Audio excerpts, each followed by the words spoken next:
Is this a great time to be in the legal profession or a bad time to be in the legal profession? It doesn't fucking matter. You're in the legal profession, right? Like, unless you're leaving, it doesn't really matter. Like, you're in it. And so what are you going to do with it? That's the fundamental question. Welcome to part 1 of the season 2 finale of the Game Changing Attorney podcast. Today, we'll be looking back at some of the most memorable conversations from this year. Buckle up, it's going to be a wild ride. When I was in law school, they told me, no, we're a profession, we're not a business. Bullshit. We're a business. And if you don't run it like a business, you're going to fail.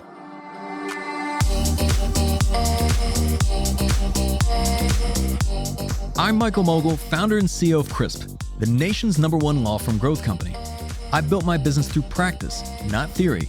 Crisp started with just $500 to my name and has grown to over 8 figures in revenue over the last few years, earning a spot on the Inc. 500 list of the fastest growing private companies in America.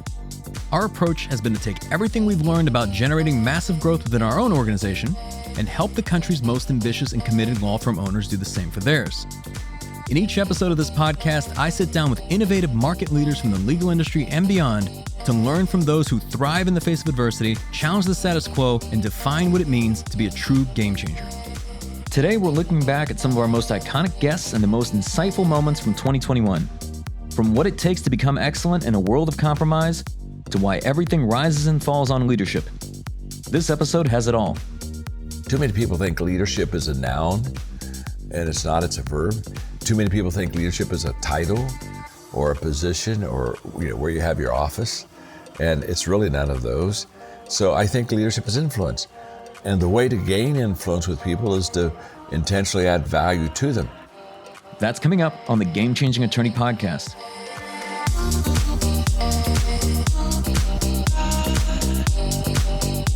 What better way to start this roundup than with the guest who kicked off season 2 of the podcast, Jay Papasan, executive speaker and best-selling author of The One Thing, The Surprisingly Simple Truth Behind Extraordinary Results. His book unveils a series of actionable strategies for becoming more productive by narrowing your focus.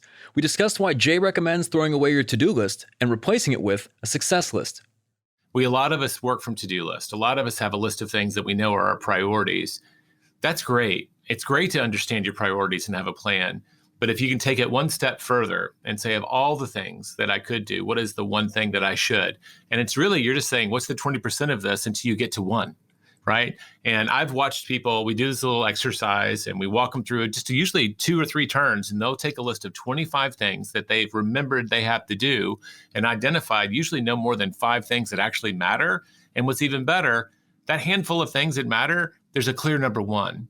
And when I look up in the days that I know that I knock out my number 1 first, I feel kind of righteous, right? Gary's fond of saying really successful people just have a great day before noon. So you get up and you knock out that true number 1. And then the rest of the day, you don't have to be quite so disciplined, right? Because that number 1 thing happened, it creates a lot of energy, right? It kind of dictates a lot of your other priorities, because in doing that thing, a lot of these other dominoes start falling and you have to chase them. So I could go on, but that is kind of the idea. And when I coach people, like someone in my office will say, coach me, how can I be more productive? That's the first place I take them. I want you to start with your to-do list, get a nag timer, I don't care. You don't have more than 5 minutes. I just want you to go, if I only got one thing done today that mattered the most, what would it be? That becomes your new number 1, and follow that same process. If I get that done, what's my number 2? If I get those done, what's my number 3? And you don't really have to go farther than about 4 or 5, because you're not going to do them all. And what happens magically, people do the 1 or 2, and a lot of the other stuff just suddenly doesn't matter at all. That's where the relief comes. I was like, oh, I thought I had all this stuff to do. Only a few things matter. So I'd love to go deeper on that, because I know, as you mentioned throughout the book, that activity is often unrelated to productivity. We all know very busy people. And you talk about kind of the difference between like a to-do list and a success list. But what you just mentioned in terms of, realizing that most things don't matter, I'm sure there's going to be somebody listening and saying, you know what, guys, that sounds great, but if I only focus on these key things, well, how does the rest of that stuff even get handled? Great question. Now we're getting into a business conversation in my mind. And that was the point of that essay. If you're doing the one thing that really drives your business forward, that's going to create increased reward that should allow you to hire help. I mean, when I think of the classic executive assistant or the admin, their job description is to take the 80% off your plate. Because there are things like there are boxes that just have to get checked, right? I mean, I think about the real estate transaction in our industry. There's a tremendous number of tasks. I think we figured it out, like over 200 tasks that happen during a transaction. And for salespeople, all that detail just drives them batty. So you have to earn the right as a business person to either delegate, right? Or you can hire someone part-time or full-time to do a lot of that. So that to me is how, if you really have to get them all done, it doesn't have to be just you. You can either pay to have a system or have an assistant that can do a lot of that for you. But I've had the day where instead of doing the top 5, I did the other 20. And I'll come home lathered in sweat. My wife will go, "How was your day?" And I'll say something like, "I was really busy. Like, I skipped lunch. I didn't know when I was going to go to the bathroom." Then you reflect and she goes, "Well, was it a good day?" And I'm like, "I'm not even sure. I did a bunch of stuff, but I'm not sure that it mattered." And those aren't the days that I'm proud of. Everybody has them. But the days that you really get knocked out, the priorities, I could go on and on. Like, nobody's going to get a raise in their whatever law firm they're working for having a perfect attendance on every Zoom call. When they knock it out of the park doing their primary job, those are the people that get moved forward. While Jay's less is more approach may make sense philosophically, oftentimes it's easier said than done. I asked Jay to elaborate on how leaders can put his ideas into practice and build long-term habits. Discipline is training yourself to do something until it's automatic. And so a really formative experience, like I kind of intellectually understood that, and I could see it in Gary's life and in my own life at different times where I had taken the time to build a really powerful habit, whether it be diet or exercise or whatever. And then all of a sudden, it just kind of became automatic. And I was like, wow, okay, you go through this hard work period to build a habit, and then things get a lot easier for you. It's a lot easier to maintain. So I went to give a speech in Nashville, and I was going to teach literally all day on the book. And I show up at 7 o'clock. The class is going to start like at 9, and there's already someone sitting in the front row. And I assumed he was part of the staff. And I went up and I started chatting him up, and I said, "Hey, so what's your role here?" I just assumed I was there. I still had my cup of coffee. I'm there to get mic'd up. And he just introduced himself and said, "Oh, I'm early, and I'm here actually to hear you speak." And I'm like, "Dude, like you're like over an hour early." And he goes, "Yeah, it's a habit. I can't help it." And he said that habit word, and I just kind of, I got my focus. And I said, "Tell me more about that." He said, "It's been over a decade, but for 9 years, I was a Green Beret. And I was trained to show up early and observe before I act. And I just can't shake the habit." So here's something a decade in his past, this need to show up early. And he said it drove his wife crazy. They were always the first people at the movie, the first people at all these places. She hated waiting around, but it was just disciplined into him. And that's what we talk about, a disciplined soldier. They've trained on something until their reaction is automatic. And so we look up at these first couple of productivity issues, these lies, like when you know what your one thing is, like don't multitask. Wouldn't it be really awesome if I knew the number one thing that would make me a successful business person in the field of law? What would my number one thing be? What if I just made that thing a habit so that people like just started to understand, oh, it's 10 o'clock. Michael's doing X, right? You train yourself and then the world gets trained too. And so we dove into this idea of how long does it take to form a habit? And when you read the book, I know you know the answer, Michael, and you've internalized it. What do most people think? How long do they think it takes to form a habit? Do you know? So I was going to ask you about this because you usually hear it's 30 days or so, but you guys said it's much longer. That's right. I had heard a lot throughout my life. It was 21 days, and occasionally you heard 30. And the 21 days, when you trace that lineage all the way back, there's actually a book called Psycho-Cybernetics that came out in 1974. And it was a book about self-image by a plastic surgeon. And he made a statement in there that he had observed that it took on average 21 days for his patients to become accustomed to their new appearance. And everyone started quoting him on that, saying it took 21 days to form a habit. And it was funny. We start bouncing between all these books, and when we trace them all back to the lineage, it comes from this idea that's not actually related to habits.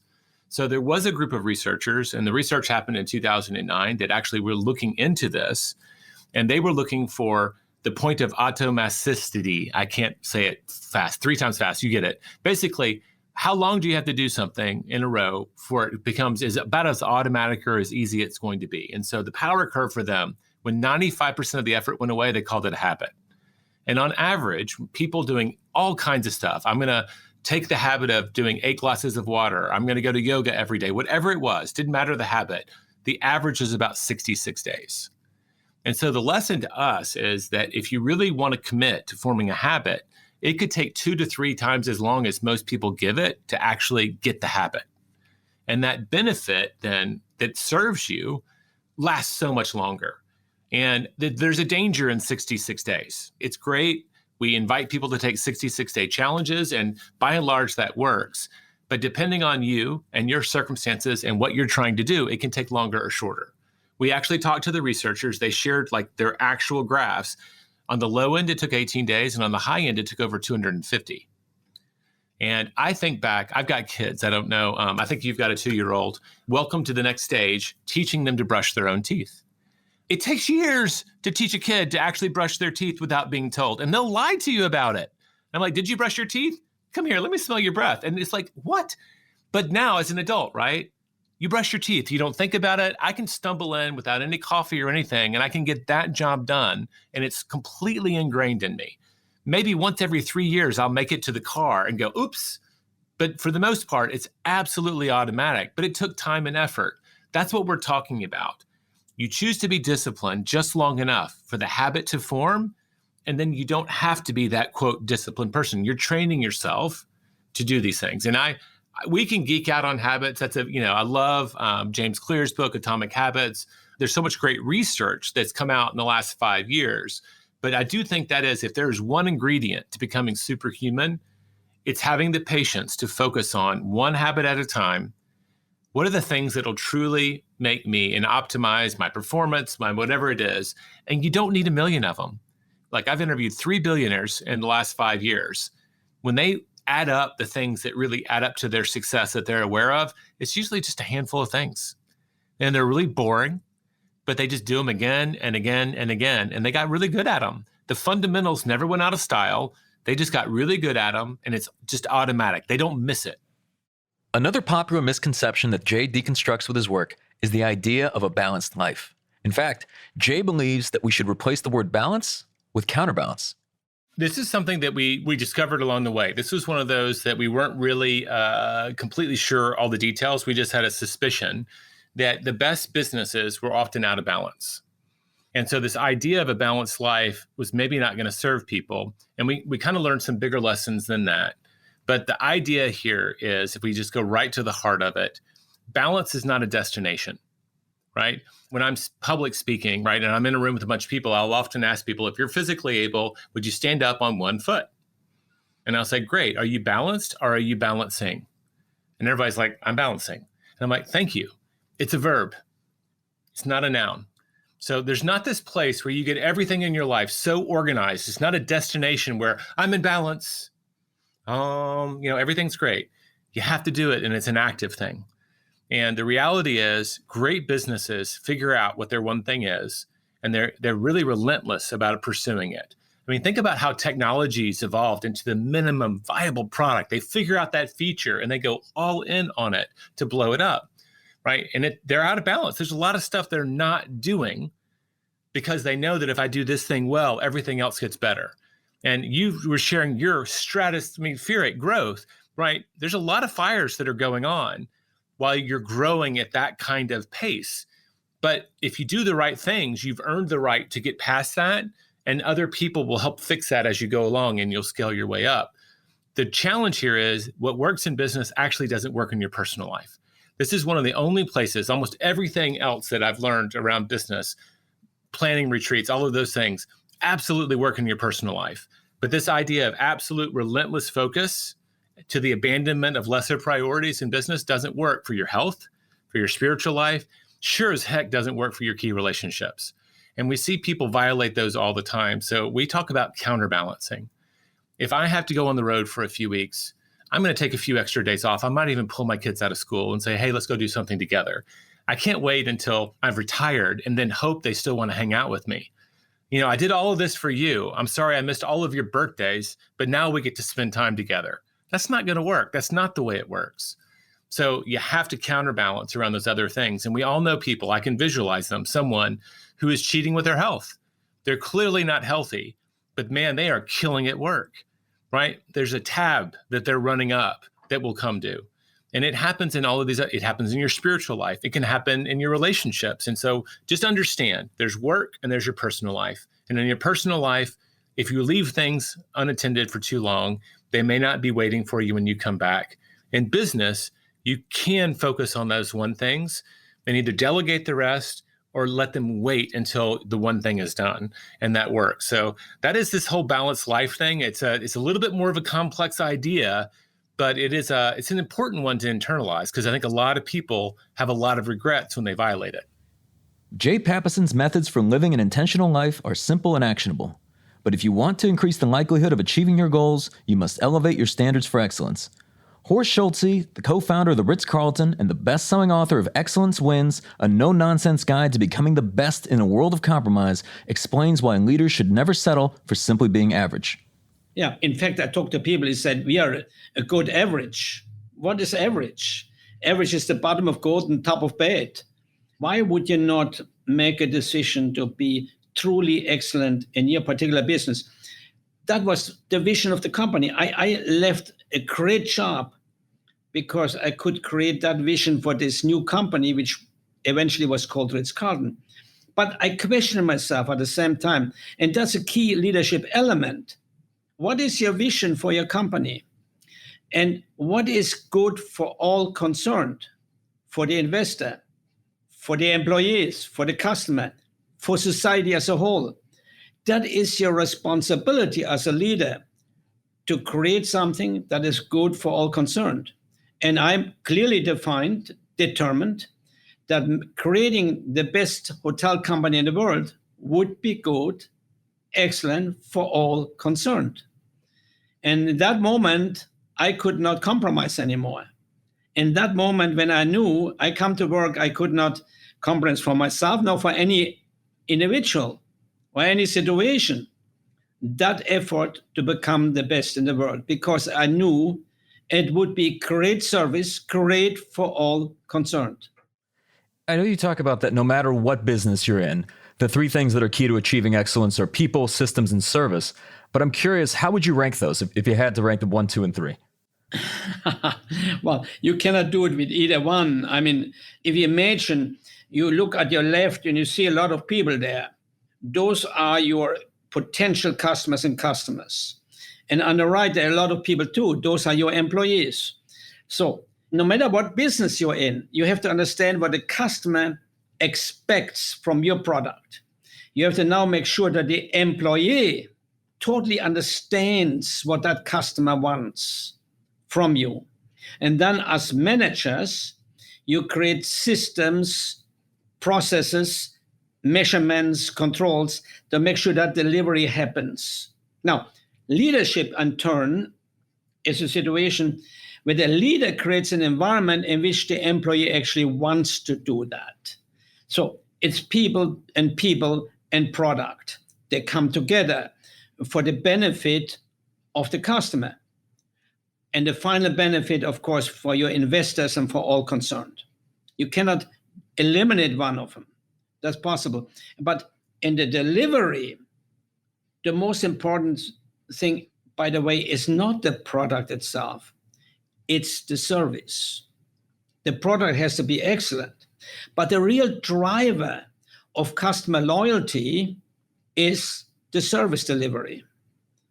And there's something, in fact, very fascinating, that we know that 70% of the market would be willing to pay more for the same product if the service is excellent. In other words, if you create a product and your competitor creates the same product, the customer is willing to pay more for your product if you give them good service. That's a relationship element. Relationship service is the moment you make contact with that customer and pay attention to the customer. So service is essential in that equation if I want to have loyal customers. While no business is perfect, when a client complaint arises, our response is up to us. I asked Horst to elaborate on how leaders can empower their teams to own complaints and turn what could be terrorists against your business into ambassadors for your brand. A great company really does 4 things. A truly great organization concentrates, number one, of keeping the customers that you have. Number one. And Number 2, you find new ones. Number 3, you get as much money as you can from the customer without losing them. That means you're giving value. And number 4, you do it all efficiently. That's a great company. Now, if I want to keep that customer, if that's number 1, and it should be, then I have to move heaven and earth to keep them actually. Then I have to make sure that I empower my employees to make sure that I have loyal customers. We have to understand here, there are 3 types of customers out there. There's the dissatisfied customer. The dissatisfied customer becomes a terrorist against your company. They can go on social networking today and destroy you. You don't want that. Number 2, you have the satisfied customers.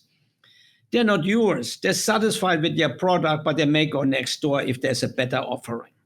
And then there is the loyal customer.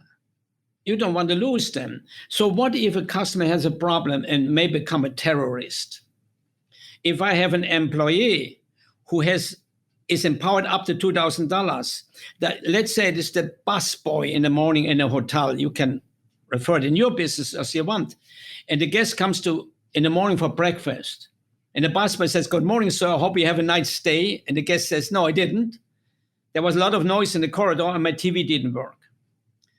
The busboy now is empowered to make sure that customer, we are not going to lose that customer. The busboy now can say, "Please forgive me, sir." In fact, that's all of our employees were certified to do it that way. "Please forgive me, sir. In fact, I feel so bad, I will buy a breakfast."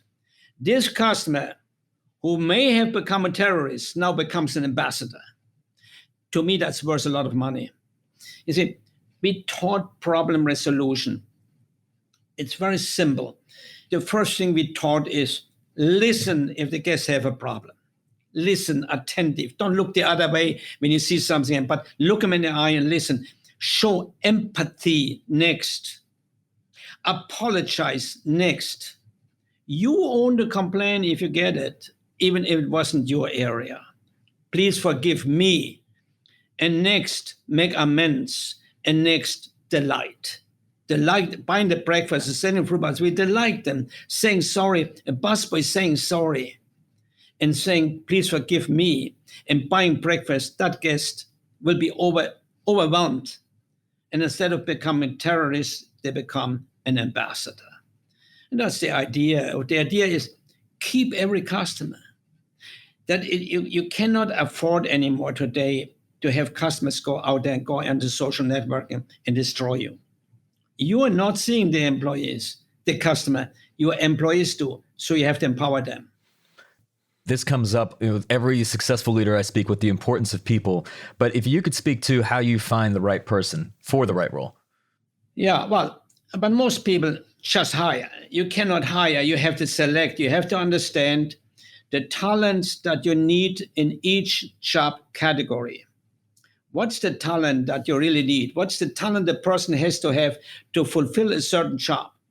That's the profile of a job. You have to develop a profile for each job category and the talent that's needed, and then hire against that.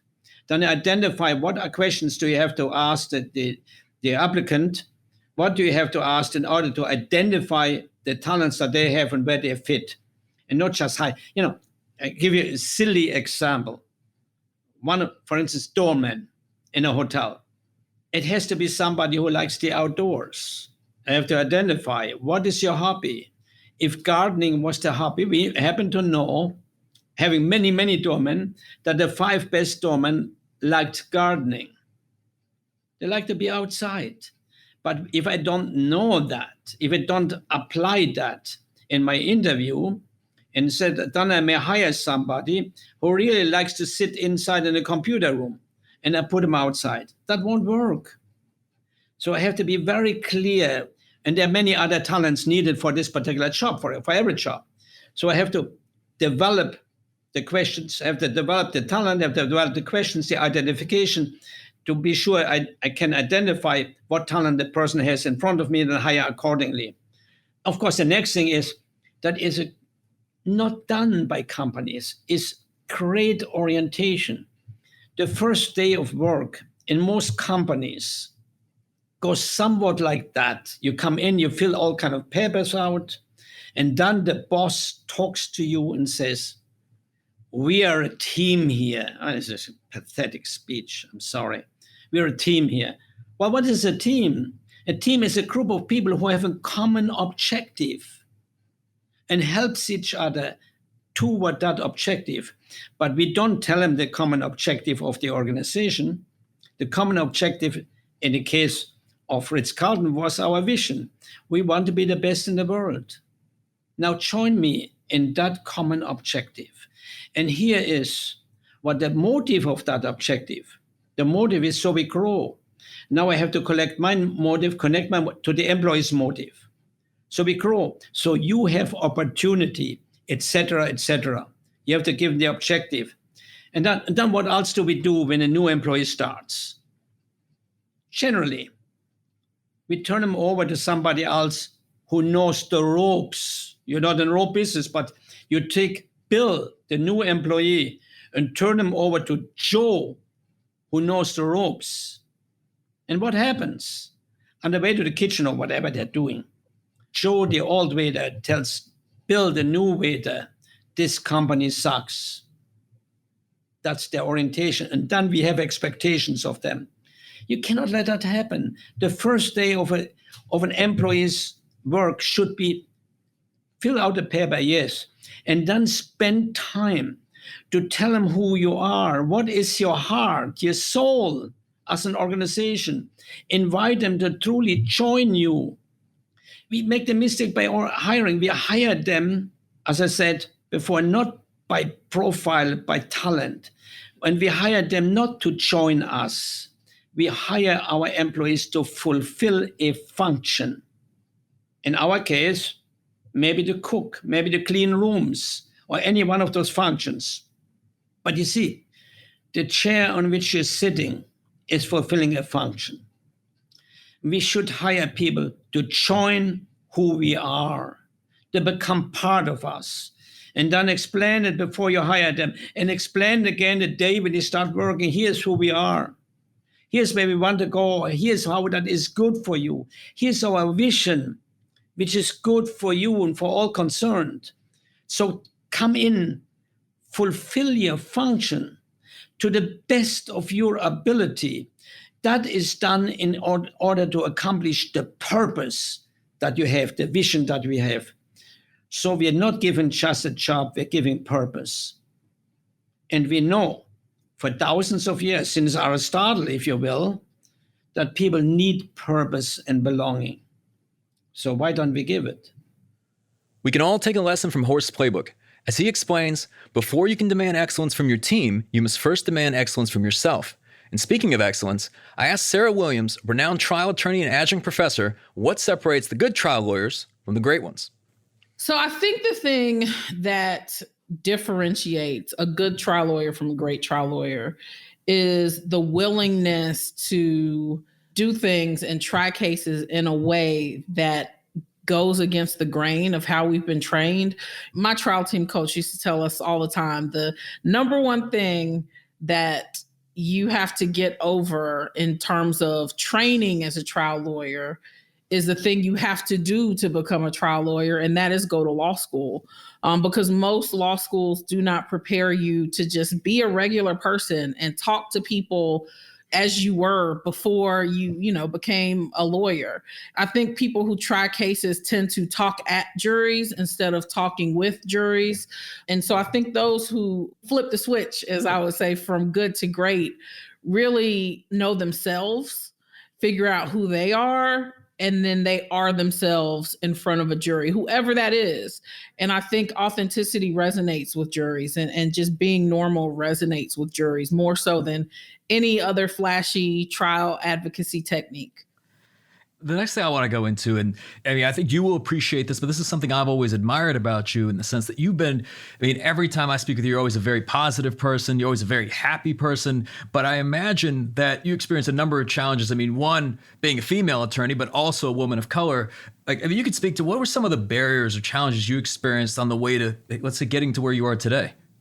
It was difficult. I think one of the toughest aspects of practicing in the South is for some reason, plaintiffs' firms here do not hire minority attorneys a ton. Our bar is not very diverse. And so coming out of law school, luckily the defense firms, have a lot of pressure from corporate clients to diversify their teams. So that was always a struggle. But I will tell you that the primary struggle is in terms of identity. It is in not being concerned about sounding like a Black woman or being perceived as the angry Black woman. Now, you're right. I have a naturally kind of sunny disposition, but, not always. And in having direct conversations, there are always those prejudices that you have to deal with, and they can be internalized. And I will tell you, I had them internalized. And when I went to law school, it was the first time when I started practicing with my trial coach, who's a judge here in Alabama, who I credit with creating an environment that made me feel safe enough to be myself without worrying about, let me be a little timid because I don't want them to think I'm, mad, or, let me hide my emotion because I don't want them to perceive me this way.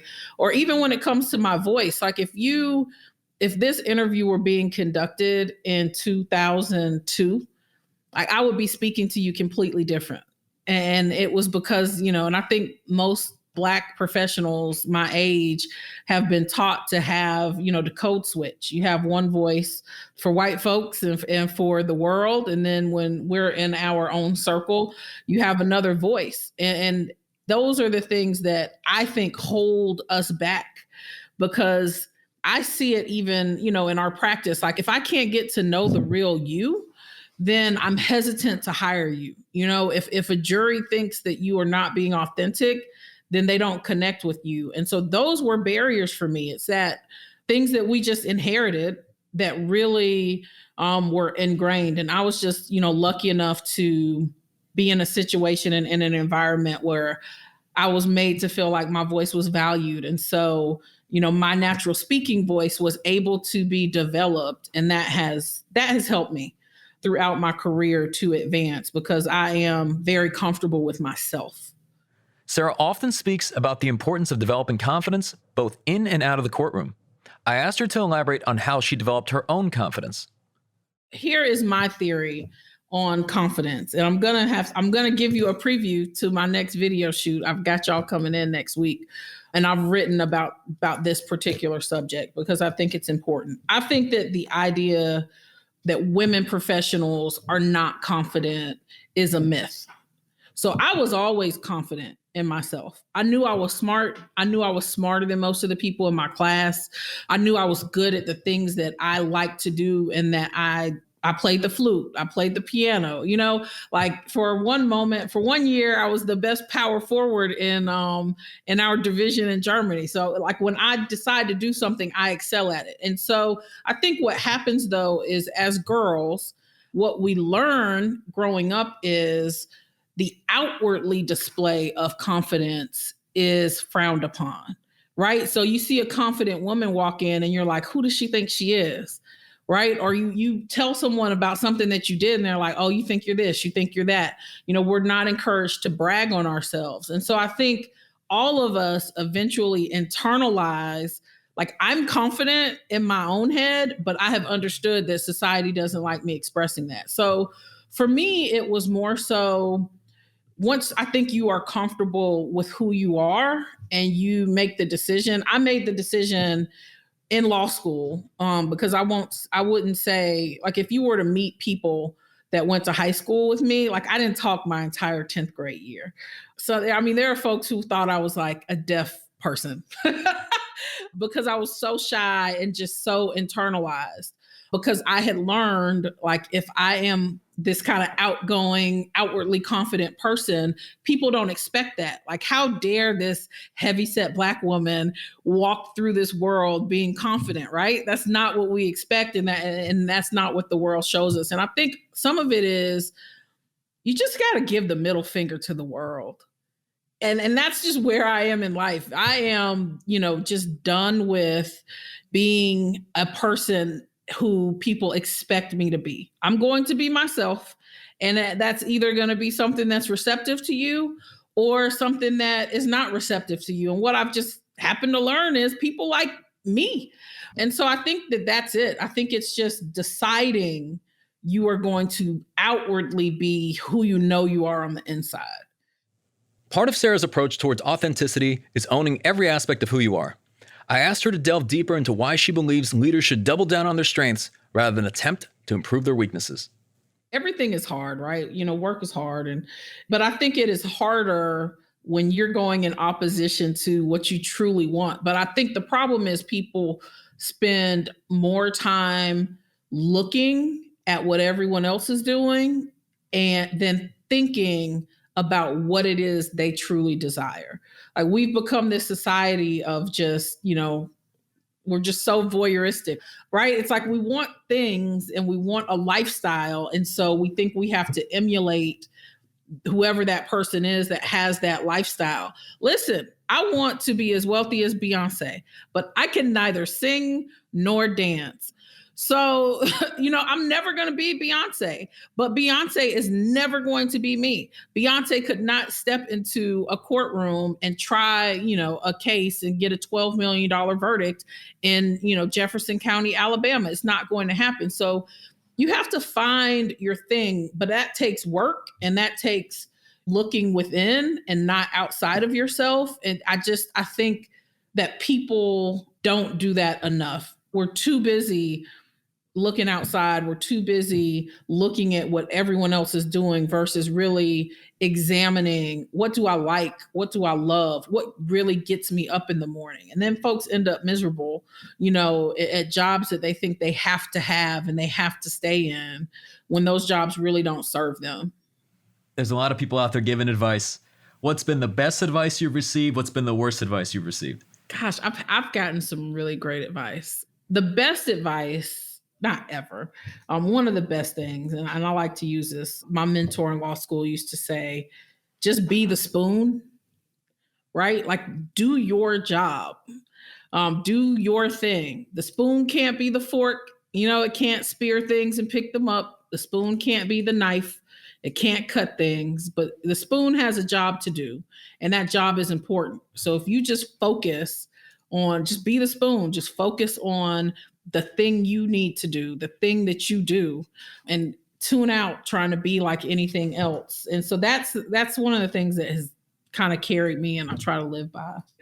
The worst advice I have ever gotten, not ever gotten, but the worst advice that I've gotten, and I know he's going to listen because my daddy listens to like everything I do, which I love you, Pop. But back when I was a second year associate, and I was considering leaving my first job to go to another firm to learn a different skill set because I was wanting to handle bigger cases and different types of cases with more at stake.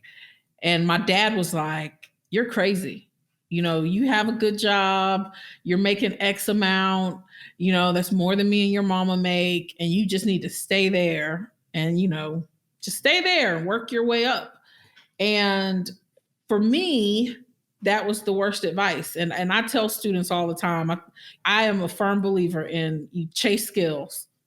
And if that means that you have to leave the place you are in to get a new skill set, then you just have to go, And so I'm so glad I didn't take his advice because interestingly, I left that firm and went to 2 other firms, learned to become a trucking lawyer, and then was asked to come back to my first firm as a partner. And that's, eventually where we all left and then joined Alex. So had I taken my father's advice, I would not be sitting here. I would not be in this office. I would not have the skills that I need to do this job because I, would have done the same thing for 16 years. Sara emphasizes the importance of leading authentically. This often means that leaders must check their egos at the door, ask for help, and open themselves up to the idea of aligning with people whose unique strengths balance out your weaknesses. I speak from personal experience with our next guest, Jessica Mogill, who is a master of operational execution, serves as the leadership coach to many 8-figure law firm owners across the country, and is the head of coaching strategy at Crisp. And yes, she also happens to be my wife. One of my favorite moments from our conversation was when Jessica explained that vision without execution is hallucination, and why almost any visionary or CEO is best served by working alongside someone who helps make their ideas real.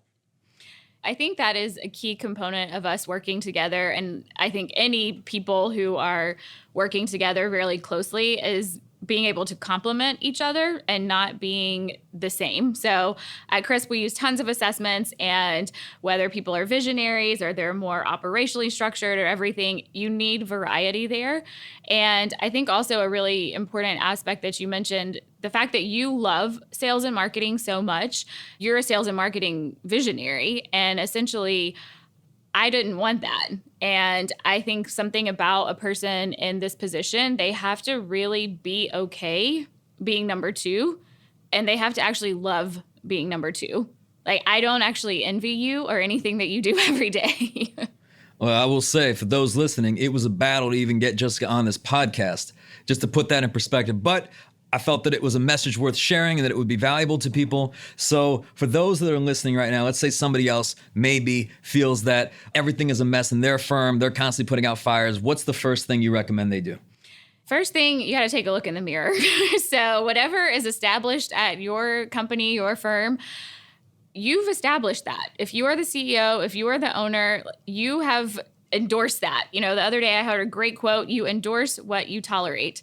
And if somebody is consistently late and you're like, oh, it's okay, you're endorsing that. And the rest of the team sees that. And the biggest thing, you know, I really always focus on culture, people, processes, but your A players do not want to be around mediocre people. They just don't. It actually will deter them and push them away. I find that ego plays a large role in driving any type of organizational change, because there was a time where I felt that the things that I wasn't good at, it was important for me to get good at them. I mean, there's business fundamentals, I think, across the board. Like, you know, if you're going to grow any organization to any level of scale, you will need organizational processes, SOPs, KPIs, all these different things that are necessary for a business to grow and scale. Yet, if that's not something that is your strength, rather than focusing on how do I develop this weakness, lean into the things that you love and are your strengths, and instead find people like yourself. Yeah, and I think it's also people, you know, when I say people like myself, I'm a very, very structured person. Michael's not kidding. It took a very long time to get me on this podcast. So anything that's kind of outside of my norm, I really have to think about that. I have to process that. And what's interesting, though, is in this position, you have to be okay being uncomfortable. So especially you're working with a visionary CEO, you can't be entirely stuck in your ways. I actually remember when I say there were no processes, Michael at this time was making every single sale, and 1-800 number rings. And I'm like, okay, well, what do you do? Like, how do we replicate this? And we didn't have an answer. So I made a process, and then I hand Michael this beautifully packaged up process. And I said, okay, great. So here's your process. You can do something and we can test it or something. And he goes, great.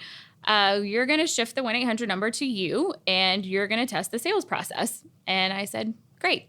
So that's how I learned to do sales at Crisp, was because I was pushed outside of my comfort zone. But I think that's really important, because you can't really grow within the company without pushing yourself to those limits. So we got to get to it. This is the one that I think they've all been waiting for. How do we make it work? And or how have we made it work all these years? Because now we're married. And I know I mentioned earlier where does someone find a Jessica? You can't have Jessica. In fact, if you want to lock down Jessica, you marry her and you have a kid. But that being said, over the years, it hasn't been easy. By no means, because I want to be honest with people that are listening. I mean, I think growing a business is difficult no matter what industry you're in, no matter what you're doing. There's just the challenges that come with that. But then also doing that with your spouse, I think, can introduce even more challenges at times. Oh, yes. It is not for the faint of heart. It is not for everyone. I would actually say really, really look deep inside your soul if you are ever considering this. Again, you and I never had the intention of this spanning across many years. We thought it was going to be for 30 days, but there's a lot to this. I think the pro, of course, like I said before, is that you're not going to trust anyone as much as you trust your significant other being in the business and being the one, running payroll, or being the one who's mindful of budgets and how much money you're spending and all of that. But at the same time, there has to be some level of separation. And I will admittedly say, before we had a child, that separation was pretty non-existent. Yeah, I will say there's someone running the payroll. I mean, who else could you trust more? Once, our daughter popped out, we were running the payroll at the hospital. I literally have a photo of this. So this also, though, expanded us and made me look at succession planning a little bit differently and making sure that we had layers there because, it was time for payroll. And guess who knew how to do that? You and I. So there's actually a photo of a little newborn baby, and I'm sitting there saying, please stay asleep for just 10 more minutes. And I'm running payroll on my laptop. But also, again, who do you trust to do that?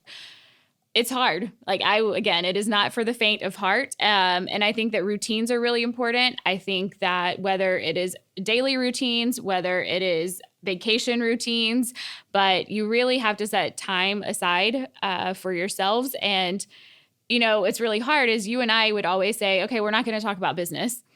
But the reality is that's kind of all we had to talk about. I mean, even our first date, we talked probably until midnight about work. And it was like what you were doing versus what I was doing. And that was kind of even the beginning of these conversations. So even if you say we're not going to talk about it, you'll end up talking about it. I will say this to our credit. I believe we've done a very good job of this over the years in the sense that at the office, unless you were explicitly told, and I mean, you learn that we are married, many times I think you can go weeks or months without knowing that, we're even together. And I think that stems from the fact that at the business and in the office, it's business. 100%. You are harder on me than any person here. And I think that it should be that way. I don't want special treatment. I don't think that I deserve special treatment. It is funny that you say that, especially when we were a lot smaller, also before I was a Mogill. It was not so obvious, of course, that we were together, but a team back when there were probably 10, 15 people, they actually filmed a video while Michael and I were on vacation and interviewed each person and asked how they found out that we were actually together. It was hilarious, the stories, though. I mean, people literally had no idea for months that we were together because that separation and that professionalism has to be there. That's something I've always been very wary about, too, having trained so many offices. If the significant other was, involved in the practice, I've seen it go both ways. And I have always made a very conscious effort to not just be, oh, well, that's Michael's wife and, she gets her way or anything. No, you're harder on me than any person here. So I've seen this when people have, let's say they're in the business with their spouse. I've seen it have disastrous effects, like disastrous. I've seen relationships not only deteriorate, but end over it. It's not even just them, let's say, working together. Sometimes it's just you have the person, let's say the CEO of the firm, and then you've got the husband or wife that's at home. Let's say there's a different career path, but it's like them not knowing what they've signed up for when you're in a relationship like that. And I've seen people try to make it work because, they'll hear about, well, let me bring my husband into the business, let me bring my wife into the business. I would say that, from the onset, I think look back even to the first date, because I remember we had this conversation. It was having complete clarity of like who I am and what you're signing up for and saying, hey, this is the out, because the worst thing is to figure this out years later once you're married and have kids. Oh, yeah. So I will say that is something from the very beginning. There are even times now when you spit out some crazy idea and you're like, are you cool with this? And literally my answer every time is, I know what I signed up for. So I know exactly how ambitious it's going to be, how crazy it's going to be. But that alignment from the very beginning could not be more important. And it's interesting too, when you say that about, someone who maybe has a stay-at-home spouse, because that also can be very challenging. And that was one thing with us working together is like, we've never questioned late nights. We've never questioned how long, someone's going to be there. And it doesn't just work on one way. I mean, there are nights where you've gone home and I'm still at the office, but we've never like challenged that or been like, where are you? Or, we're in it together and we know where we're going. I want to touch on the fact that is the business grew and we entered just these new like levels with the business, almost like these growing pains. I mean, you have so much evolution happening in the sense that the business itself is very different from what it was back in, 2014, 15, and so on. I mean, it's just on a very, very different level of scale, and we didn't know what we didn't know. So we're learning as we go, like, with a lot of the aspects of the business. I guess let's talk about some of the really difficult times and how that's impacted us, because on the bright side, you're in it together. But then the downside, you're in it together. Oh, yeah. It has the up and the downside of being in it together is not always being able to have that separation. So as much as you say that you're going to do it or that you want it or anything, and like I said, before a child especially, it was way, way, way more difficult. But yeah, I mean, there are nights when we go home and we don't want to talk to each other. Like, we have had challenging days. We are not on the same page about something, and you can't take it personally. And that is honestly something that you just have to accept that and be okay with that. And it's almost kind of like at the company, if we are critiquing a video and we're giving feedback, we are critiquing that edit. We are not critiquing that as a person, as a human who did that. And so the same thing goes for the two of us. And when there's feedback, there's feedback, and it has to be constructive, but also it can't be taken personally. Absolutely. It's been a fun ride. I mean, looking back, it is, I joke with people, it's like, we look at the years we've been together, it's almost like dog years, right? Because many people, when they're, in a relationship or married, in the morning, they leave and go to work. And then in the evening, they get home and they see their spouse. But we get up in the morning and, we get our daughter ready and everything like that. And then we go to work, like, together. And then we're at work together. And then we go home together, all those different things. And you multiply that across years, we're together a lot. Oh, yeah. And I think that's where I mentioned routines before are so, so important. And again, it always goes back to alignment from the very beginning. So I know from the very beginning, you've got things that are non-negotiables to you, but it's the same way, I've got non-negotiables to me. And if I need silence, I need silence. And it goes back to not taking things personally. There are nights I will sit next to you on the couch and I will not say a word for 2 hours, but I'm not mad, but it's just having some level of boundary with all of that. For any partnership to succeed long-term, there must be trust, transparency, and complete alignment on expectations, especially when it comes to scaling your business. But the road to success is often paved with setbacks and adversity.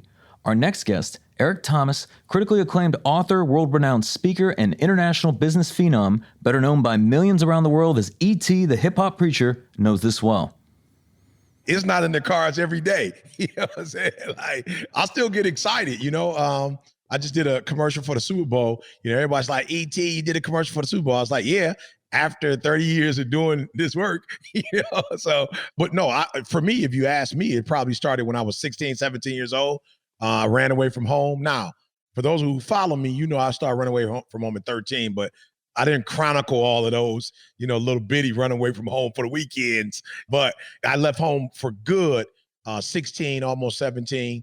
And man, just to be honest with you, living in abandoned buildings, eating out of trash cans, stealing out of the grocery store just so I could have food. I mean, it was rough. I slept in the car when I had it, sleeping at friends' house. So it's been definitely a journey. High school dropout, end up, getting a career job at McDonald's. And I tell people all the time, I worked at McDonald's only because it was one on Finkel in Wyoming on the west side of Detroit. That was a 24-hour McDonald's. So I literally worked from 5 p.m. to 5 a.m.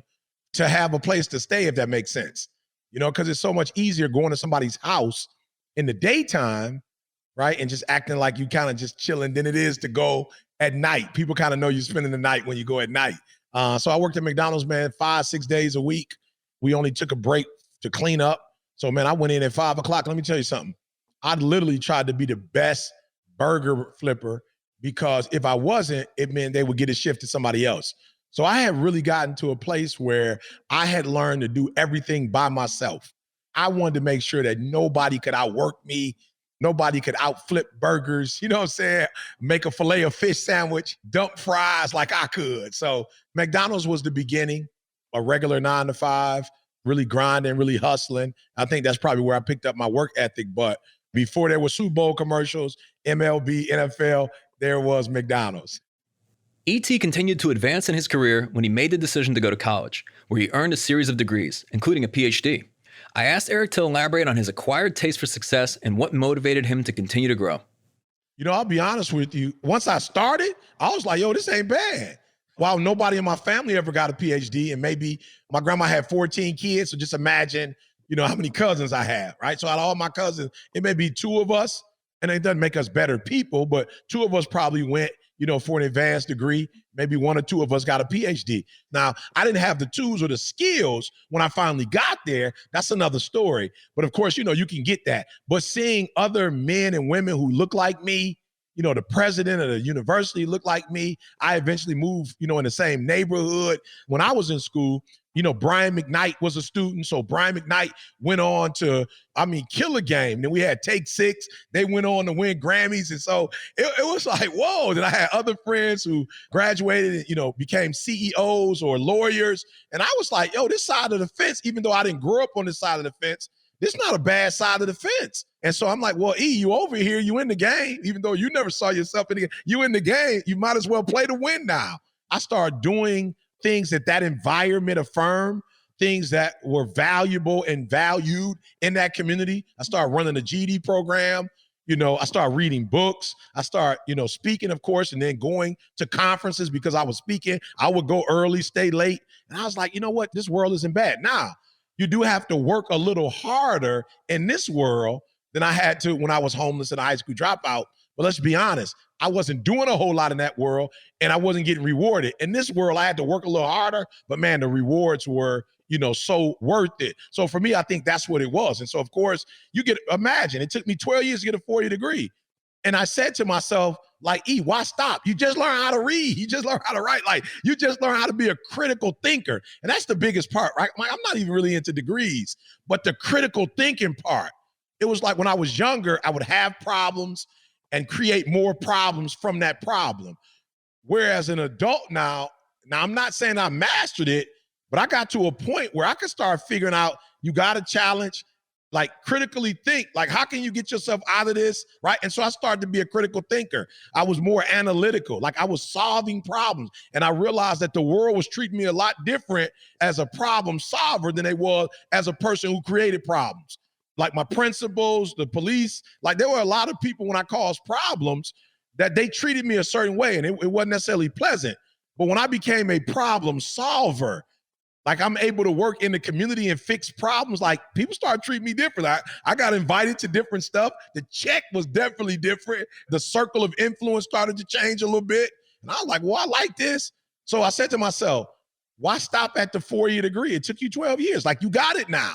So now I'm being recruited by Michigan State and other universities. But of course, I chose Michigan State because I'm from Detroit. My mom had a child that went to Michigan. You know, she was the smart one. Now I'm coming to Michigan State. Like my mom can brag and say, my babies went to Michigan and Michigan State. So I'm saying, yo, I finally learned how to read. Let's go. So I got the master's in 2 years. And I was like, yo, you were literally on a college campus. You work for Michigan State University. They pay for you to get a PhD. Like, why wouldn't you go get it? So for me, man, success started to taste good. And I started to develop an insatiable desire to succeed and explore and discover. And I was like Iron Man, you know, a Superman. I'm like, what can I do? I didn't even know I had these superpowers. And now I'm starting to really start use them and seeing the manifestation of these superpowers. And so now I'm tapping in and saying, man, I never even knew I was this talented or gifted. I love this life. Let me not have the destination syndrome. Right? I don't want to have this destination syndrome where it's like you get this and then you just stop. Because I saw it. I saw people who went to college when I was a GED recipient who finished in 4 years. Took me 12. I saw people who finished in 4 years, finished on time, but then they settled on that mountain. They settled on that island. You know, I saw people who were gifted and talented, but once they finished school, it was like, I did that, it's over. And I realized, oh no, that's not the name of the game. This, my friend, is a journey. It's about discovering. It's more fun to discover and explore than it is to settle. That's what happened. I started to taste a little success, and I just wanted more and more and more. While E.T. is the epitome of hustle, drive, determination, and success, he acknowledges that there's a disconnect for many between desire and effort. I asked him to elaborate on how he recommends people bridge the gap between the two. We go back to it. Fundamentals. I never said when you want to eat as bad as you want. I never said that, because you can go 30 days without eating, right? Gandhi fast. So many people fast for, 20, 30 days. I never said when you want to succeed as bad as you want to drink water. I think you could probably survive maybe 3 or 4 days without water. I said as bad as you want to breathe.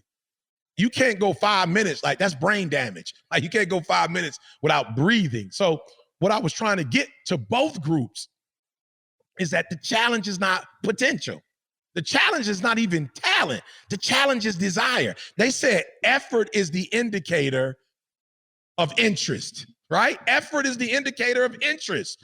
And so I think the biggest challenge is that people have potential. They actually have some skill set. I just think most people don't want it. Like, they don't put forth the effort. So it's like, if your effort match your dreams, like, everybody's had dreams and goals. If your effort match, so I go to NFL players and say, like, I got a client right now. I told the client the other day, I said, let's be honest, you an all-star, but you're not a superstar. It's a difference. You an all-star, and you're only an all-star because of your height. Like, you were born that way. You were given that. That's a God-given gift. But your effort does not match. It doesn't match your talent. Your talent is 120. Your effort is about 70. And I'm telling you, I travel to these corporations, these athletes, just normal people, and it's like, man, you're only giving 70%. What would life look like if you gave 120%? Like, what would it look like if you actually worked for every check you got? Like, I know you want the check, but what if it looked like if you had to really work for every check? And so for me, it doesn't matter if you're poor, it doesn't matter if you're middle class, it doesn't matter if you're rich. I truly believe that the difference between humans is how bad they want it. And there's a group that wants it as bad as they want to eat. They do. You get hungry, you want to eat. There are a lot, people don't like to fast. There's a group that drink, you get thirsty. But there's a group that they want it so bad, it's like breathing. Like, they eat it, they drink it, they sleep it. And I don't think success is as much about talent as we like to believe it is. Or I wouldn't be where I am today. I wouldn't be considered one of the #1 motivational speakers in the world. I don't believe I'm better than the late, great Zig Ziglar, who was my favorite. I don't believe that I'm more skilled than a Tony Robbins or a Les Brown, right? I don't believe I'm more skilled than most of the people out here that's doing this work. But I don't know how many people had the volume of content that I have. I don't know how many people getting up at 3 o'clock in the morning and doing a video noon, doing a video at night when you go home. I'm giving you something so your family could be excited when you get home. Like, I don't know how many people work. Like I say all the time, your mama might have this, or your dad might be rich, or you might have a network or a net worth, but you will not outwork me. That's effort. That's heart. That's desire. Man, I just think America, I think we slipping a little bit in terms of, when I was coming up as a kid in the 70s, America was like, no other country was even close to us. You know what I'm saying? We like a superhero. But I believe that we're not as competitive because it seems like the effort that my grandfather had to just grind and work, like, that effort doesn't seem like it's there anymore. It seems like more people want and wish, but they don't have that work ethic that we used to have. So I just believe, man, desire and effort and putting forth work, I think that's what a lot of people are missing. And I don't care where you were born or where you come from. To me, that is the difference between surviving and legacy. So there are people, 50 or 60% of the wealth that we have in this country has been passed down. But how many people can keep that? How many people can sustain that from generation to generation? And if you can, it means you work just as hard as your grandfather or great-grandfather or great-great-grandfather. So, man, effort to me is a missing element when we talk about success. We can all take something away from E.T.'s story. As he explains, we're best served by putting in consistent daily effort to live up to our potential and earn the success we wish to achieve. Brian Chase, renowned trial attorney and managing partner at Bisnar Chase, an acclaimed personal injury firm in Southern California, has seen this firsthand. One of the key ways that Brian has built such a successful law firm is by running his practice like a business. I asked him to elaborate on this philosophy and how he puts it into action. There's two components to that. One is the business side, and then two would be the actual legal work side. But, from the business side, you've got to be innovative, as with the marketing. You need marketing, you need verdicts to market, you need relationships, you need a good culture in your office. So from the business side, you've got to realize it's a business. When I was in law school, they told me, no, we're a profession, we're not a business. Bullshit. We're a business. And if you don't run it like a business, you're going to fail. And so, 20 plus years ago, my partner and I ran it like a business, investigated various opportunities like any business would do to want to grow it. And we would face our fears on that. Growth is scary. And the people I've seen that I leapfrogged over, it was because they were afraid of hiring that extra paralegal. They looked at that as money coming out of their pocket, or hiring that extra lawyer. And they look at that as money coming out of their pocket. When John and I were growing this firm, it wasn't money coming out of our pocket. We're going to make money on these new people we were hiring. So that's a long way of saying we weren't afraid to grow, even though it was risky. I was on vacations a lot of time with the kids, when they were 3 and 4 years old, and staring up at the ceiling in the middle of the night going, well, I could file bankruptcy. I could sell the car. I could homestead the house. We all go through that, but I never let it paralyze me. So from the business side, I think what separates us from the firms that aren't as successful financially, they might be successful personally, is that fear, facing that fear and growing. And I know you can probably relate to that. I mean, look at how you guys have grown through the roof over the recent years. And there's no way you haven't had some sleepless nights, pal. No kidding. And the thing that I'm interested in, because I know you mentioned that even 20 years ago, you guys were running it like a business. And I would love to know, was there something in your experience, or was there something you were naturally predisposed to know that was the way to do it? Because you're kind of a unique case, right? Because you see a lot of, lawyers who happen to own a business, but not as many business owners who happen to practice law, but you do both exceptionally well, which is a rarity. Yeah. I kind of just dumb luck in what that means. I mean, I've always been kind of entrepreneurial. So I've had an entrepreneurial spirit, and I look at personal injury really as entrepreneurial law. If you don't win, you don't make any money. So realizing that combined with my partner, we realized, back in those days, there was no internet. So, we had yellow page ads, and that was kind of cheesy, but, okay, we've got to do that for business, go out and speak. What I've learned, or what I believe anyway, is with regard to the business piece and the marketing piece, what I have learned is there's no silver bullet. Not one thing is going to, well, if you do this, then you're going to get here. I make up a hypothetical that everything works about 10%, and that's not based on science. But I'd say you got to be doing 10 things to get your 100% pie, whether it's public speaking, internet marketing, your videos, getting verdicts, all that kind of stuff. You just have to do it all. And, my partner and I, he was more into the marketing piece it was his idea for us to get a website. I mean, like 20 years ago. And he came to me one day and said, hey, I want to get a website. And I'm like, our clients don't even have computers. No one had computers 20 years ago. What do you mean we need a website? He drove the technology piece. I was kind of Fred Flintstone and Barney Rubble, but I did want to be the part that I love public speaking. I knew you needed to do that. I knew you had to try cases to get verdicts, et cetera, et cetera. One of the key drivers of his firm's growth is Brian's approach towards leading and developing a world-class team, particularly when it comes to his principles in regards to hiring and firing. But according to Brian, this wasn't always his forte. I'm a nice guy. People that have worked with me are nice people, but when they're not cutting it.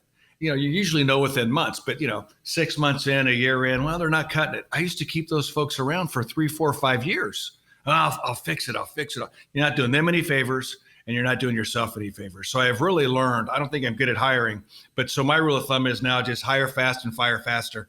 And I don't mean that in a negative way, because it can kind of sound brutal. And you're not doing anybody any favors by trying to make them better at a job that they just aren't good at.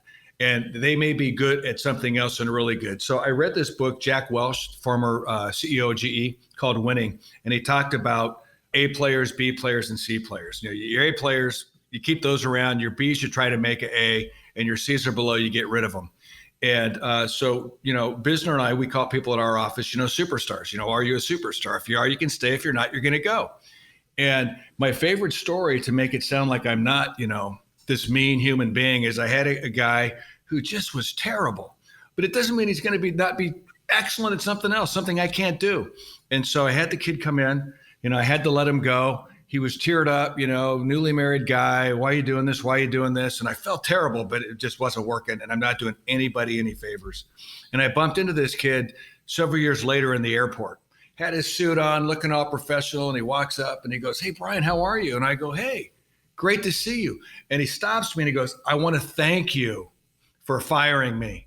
He goes, it's the best thing anybody could have done. I'm getting goosebumps again now I tell this story. It's the best thing anybody could have done for me. I forget now, and I wish I could remember what he had gone on to do, but he's done something on his own. He's got his own business. He's an entrepreneur and was on his way to being very successful. So he's a superstar. He just wasn't a superstar paralegal. And whatever he's doing, I probably would be a D player in that company. It's very important, I think, not to try to fix people. You're not helping your business. You're not helping them, and you're not serving your clients properly. But I do want to highlight the fact that it was not always this way. From what I recall reading at one point, that when you guys started the firm, there were times you were maxing out credit cards, like anything to not miss a payroll. Oh, yeah. I mean, I'm happy to say the firm has been around. It predated me since 1978. I came on board in college in the late 80s and partnered up in the 90s. We've never missed a payroll, but I can tell you there were times where if a settlement check didn't come in before the 1st or the 15th, someone's not getting paid. So we had a lot of those struggles. And you're right.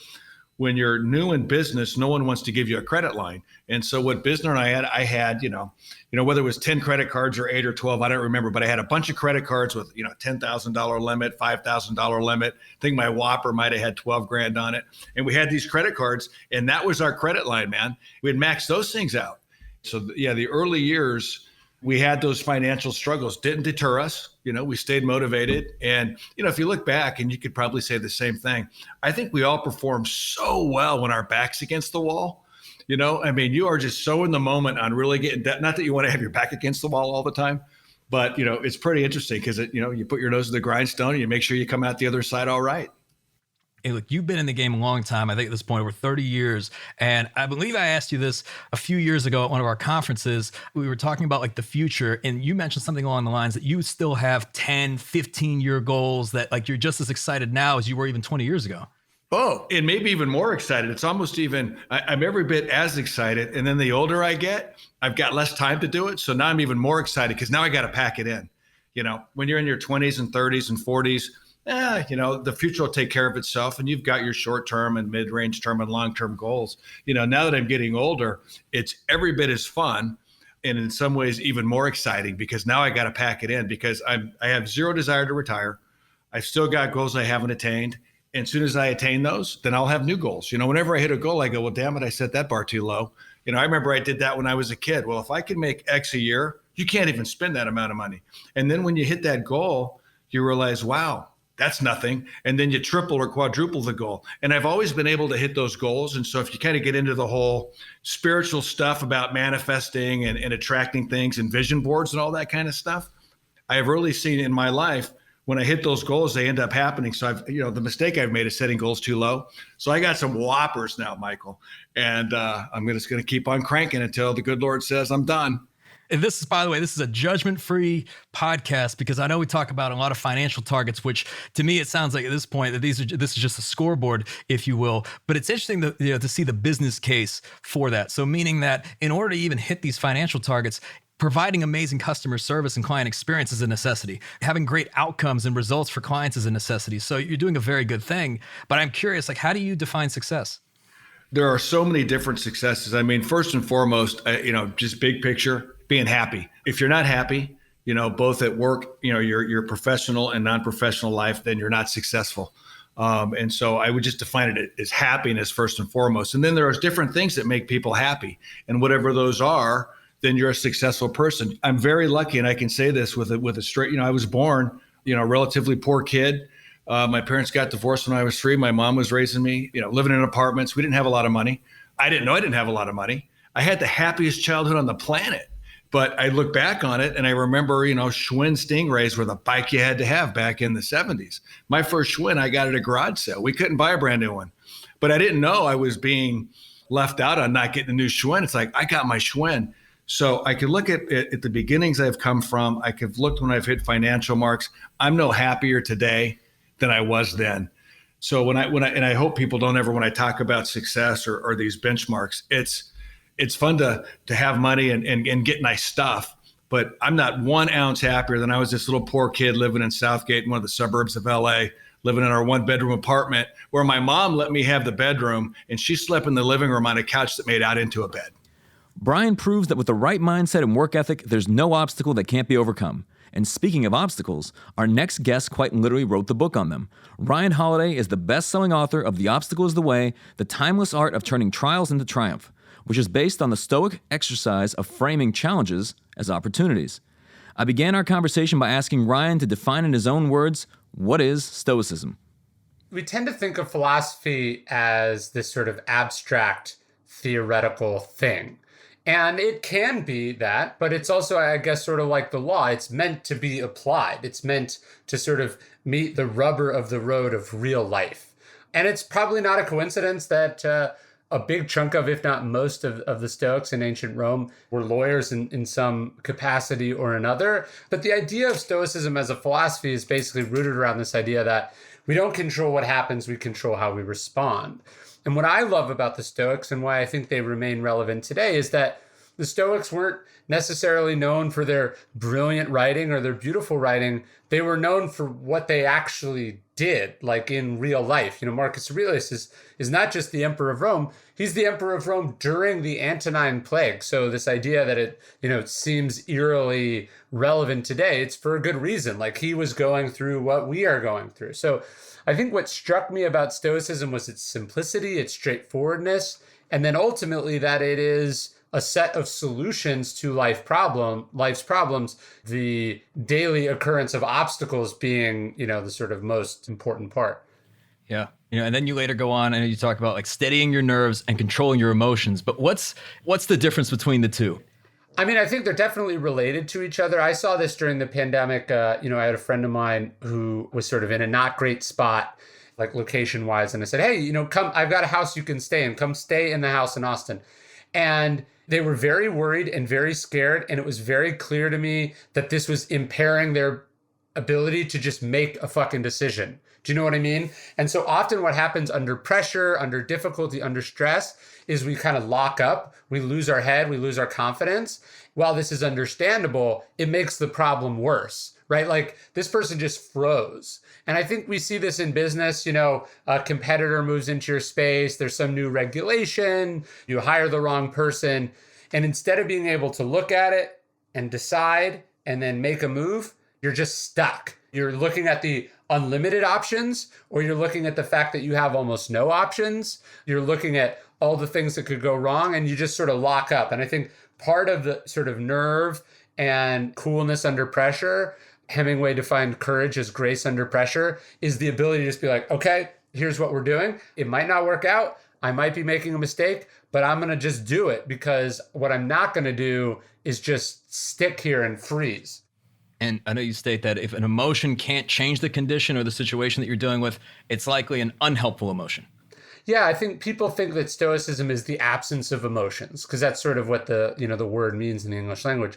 I think what the Stoics are really focused on is destructive emotions. Does this emotion make it better or worse? Or does holding on to this emotion longer than I ought to make it better or worse? That's really what we're thinking about. So this is unfair. I've been screwed over. This is not my fault. Why me? I'm never going to recover. They may well be true, but are they moving the ball forward in any way? I know you speak a lot about like perceiving and observing and practicing objectivity, but what are some practical ways for, let's say, business leaders to approach situations more objectively?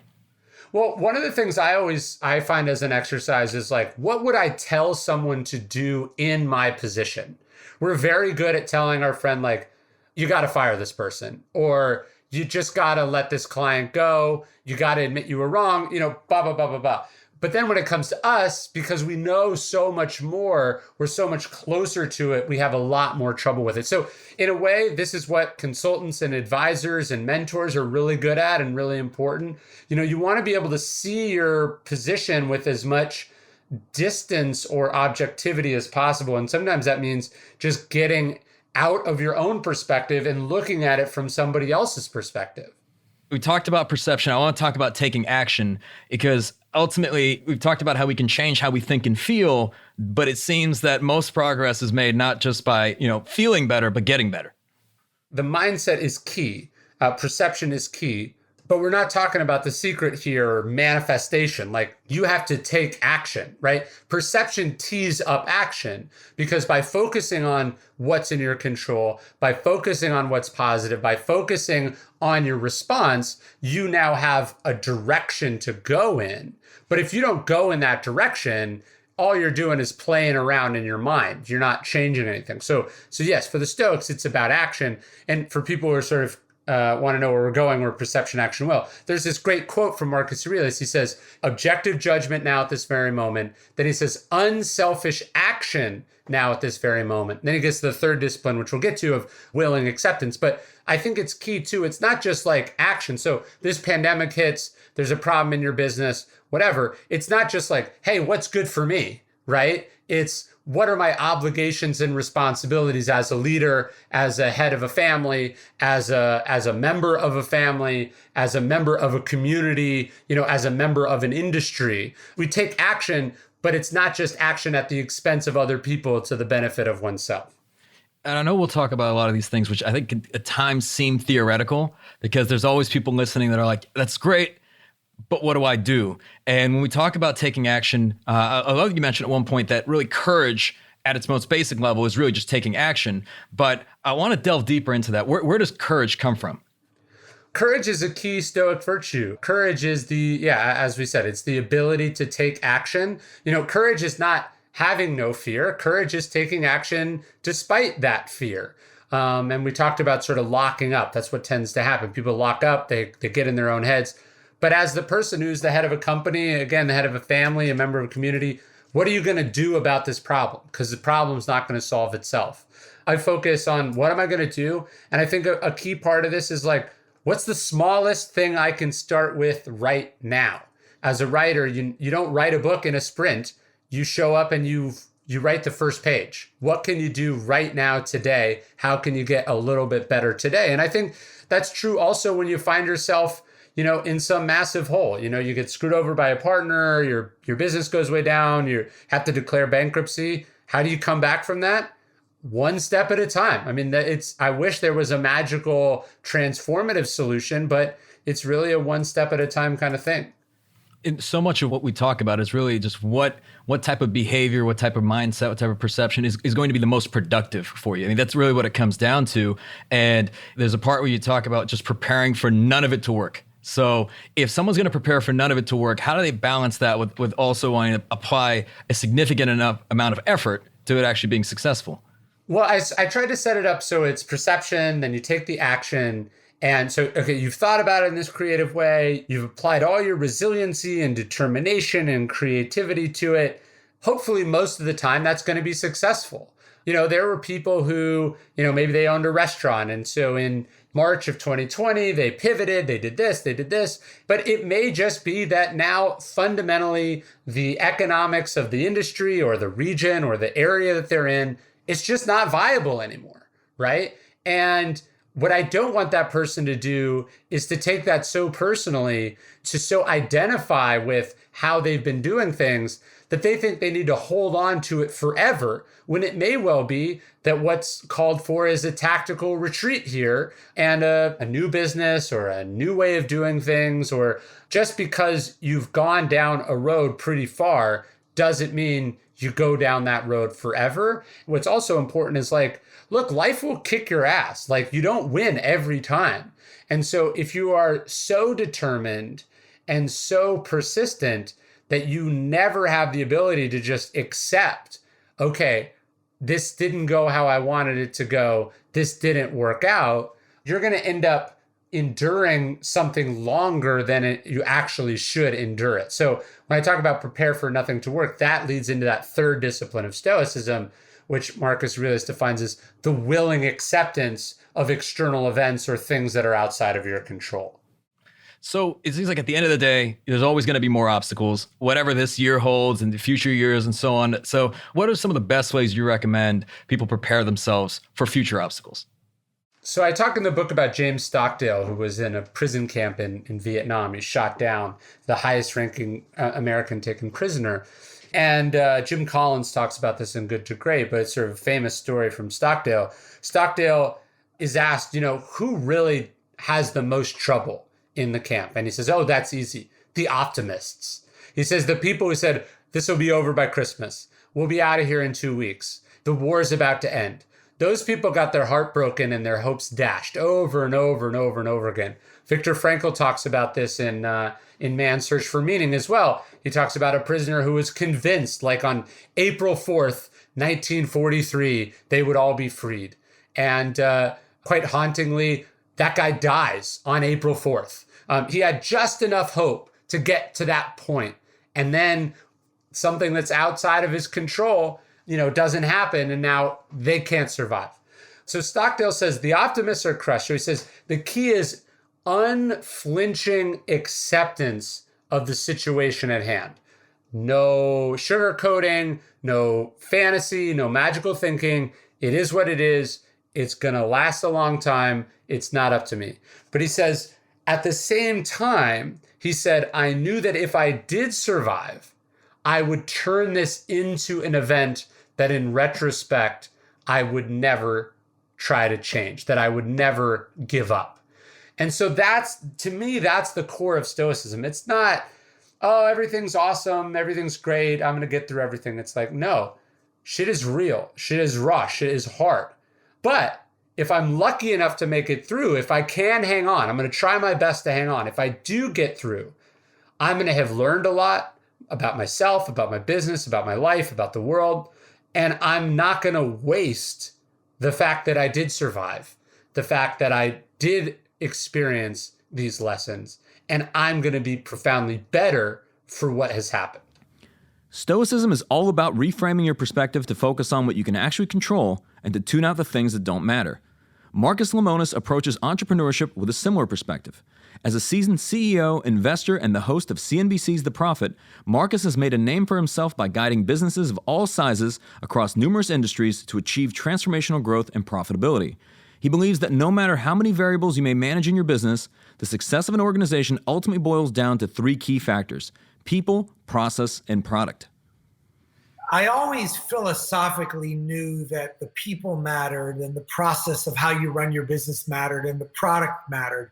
But I'll take an extra minute and sort of break it down for people. When I talk about people, process, and product, it's really quite simple. And I wanted to dumb it down for educational purposes so that people can hear it and see it and swallow it in a way that's digestible. But the layman's version of it is, you can't be in a business and sell a product or a service that people don't need or can't relate to. And the silliest example would be if I told you that I was going to open up a company and sell 8-track cassettes.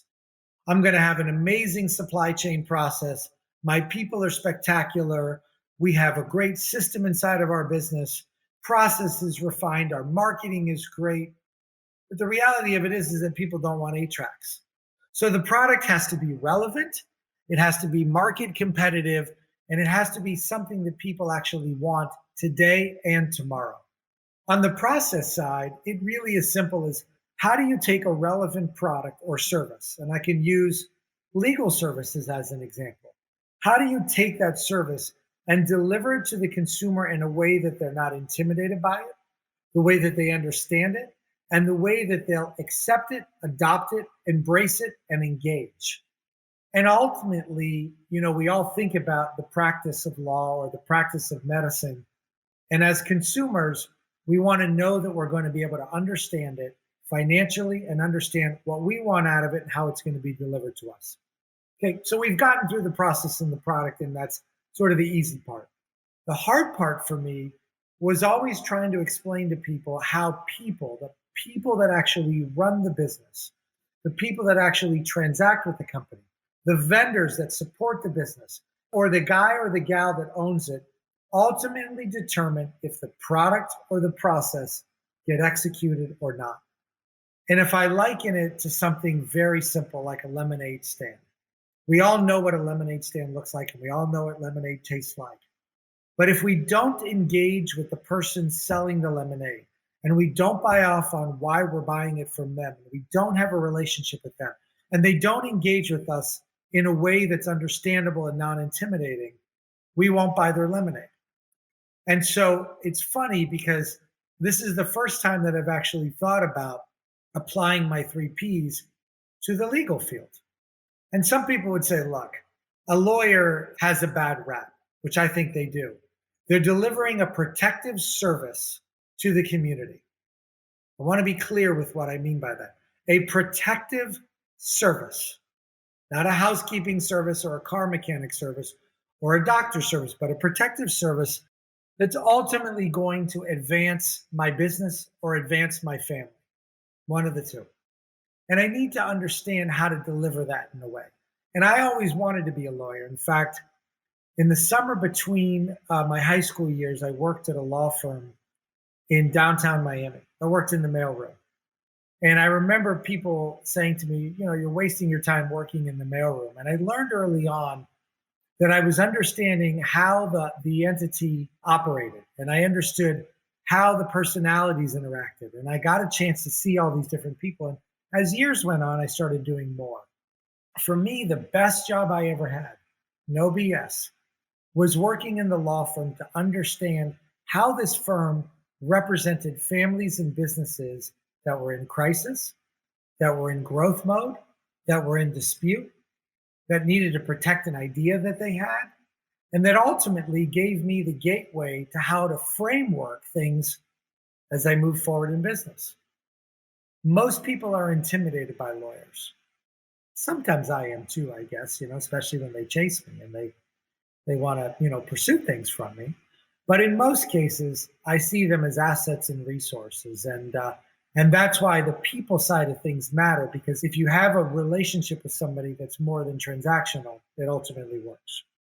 So from the early childhood business of selling candy to now leading thousands of employees across multiple cities, I have to ask, what's that experience like? Is there anything that can prepare you for that? And on the other side of this, you work with a lot of small businesses and smaller teams. What are the biggest differences between what you experience at Camping World versus the businesses you help? The 12,000 or 13,000 employees that we have at Camping World and the size of the business is nothing more than extra zeros. The principles behind running a small coffee shop and running a $7 billion business are ultimately the same. Yes, the product you're selling is different, and yes, there's a bigger system and a bigger infrastructure. But the theories, I think, they're relatively the same. And when I look at the lessons from running a candy business to running a $7 billion business, I'm not sure that they're really different. The problems are more complex and the resources are more bountiful. And so the downside of running a small business is that you're really lacking a lot of resources in your mind. And you walk into a scenario where you believe that you can't compete with somebody bigger than you because your bank account is smaller, because your internet site is smaller, because your buying power is smaller, because your marketing prowess is lower, because your talent pool is different. And I think all the things that I just mentioned, quite frankly, end up just being nothing more than excuses. I think what's helped me help smaller size businesses is to take all these learnings and all these mistakes and all these challenges that I've had in my own life and remind them that really 2 + 2 is 4, no matter what the size of the business is. Interacting with an employee is the same regardless of the size of the business. Responding to a lead with a customer and doing it in a professional manner and a timely manner has nothing to do with the size of the business. And this idea that small or big should dictate the way you run your business, I think, is a bit flawed. And with the lessons you learned over the years, what's your number one non-negotiable as CEO? The mistreatment of coworkers and the mistreatment of other people.